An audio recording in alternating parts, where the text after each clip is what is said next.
breaking news, Jarod Polis, the governor of Colorado, he's blaming prohibition for sort of chicken and the egg scenario with research about cannabis. He's saying that because cannabis was illegal, people who are making claims about cannabis being bad and dangerous, they couldn't have those claims countered by people who have the truth on the fact that cannabis is medicinal and a food and good for you, because the illegality of cannabis made it a problem. And he's saying, well, good thing we now have enough data to show that the idea that cannabis is a Schedule I narcotic with no medical benefits and that's highly addictive is completely ridiculous.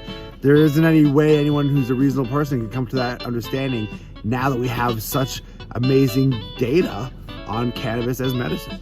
Also in news, Kathy Hochul over in New York really wants cannabis and hemp to take off, but she vetoed a bill that would allow hemp to be used for farm animal feed. She's saying we don't know if it's safe or not, even though farm animals have always had hemp in their diet up until about 100 years ago, when the prohibitionists decided to take hemp away from the Americans as a method to get them hooked on to other things like petroleum and cotton and corn and other bad things. But hemp isn't bad. Ask anybody who's actually doing research. Hochul said, though, she's going to have people at Cornell looking into that research and see what hemp would look like for farm animals. It's recently come out that animals that use hemp as their farm animals live longer. Chickens live, it says, 20% longer.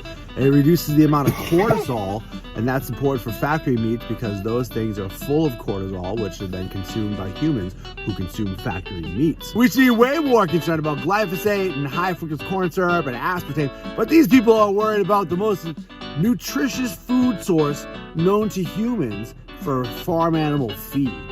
Also in news, Rhode Island advocates are looking for changes to be made in their economic empowerment piece of their cannabis legislation. They're saying that it's very unfair how it's done now. Somebody can literally come in, buy a cannabis business, hire 51% of the people from disproportionately affected backgrounds, and then they're good. They get the green light. They can keep running and owning and maintaining a cannabis business. And that doesn't work for equity. That's only going to help some people get some jobs and no one take ownership of it at all. Another problem they're concerned about was that the fees for cannabis businesses are where the funds come from to fund the equity businesses. To run an equity business is millions of dollars, 2 to 3 anyway.